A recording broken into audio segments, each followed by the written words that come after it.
അച്ഛന്റെ കരിങ്കണ്ണൻ ദൃഷ്ടികള് മകനും പകർന്നു കിട്ടിയിട്ടുണ്ടാവും. അതൊക്കെ വെറുതെ പറയുന്നതല്ലേ. കാലം എത്ര മാറിയാലും മനുഷ്യന്റെ അന്ധവിശ്വാസങ്ങൾക്ക് ഒരു കുറവുമില്ല. ഇനിയിപ്പോ ഈ നാടിന്റെ നാഥൻ അജയൻ മുതലാളി ഒരു കണക്കിന് ആ സിദ്ധാർത്ഥന്റെ പ്രാക്ക് പറ്റിയത് നന്നായി.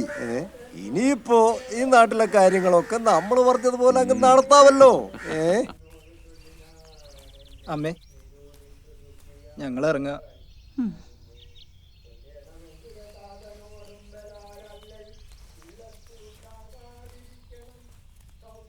സിദ്ധാർത്ഥന്റെ കരിങ്കണ്ണ് തട്ടിയിട്ട അദ്ദേഹം മരണപ്പെട്ടതെന്ന് ആരൊക്കെയോ പറയുന്നു. ഞാൻ അങ്ങനെ കരുതുന്നില്ല. ഓരോരുത്തർ ചെയ്തു കൂട്ടിയ ദുഷ്കർമ്മങ്ങളുടെ ഫലം അവരവരും അവർക്കൊപ്പമുള്ളവരും അനുഭവിക്കേണ്ടി വരുന്നു. ഈശ്വര നിശ്ചയം.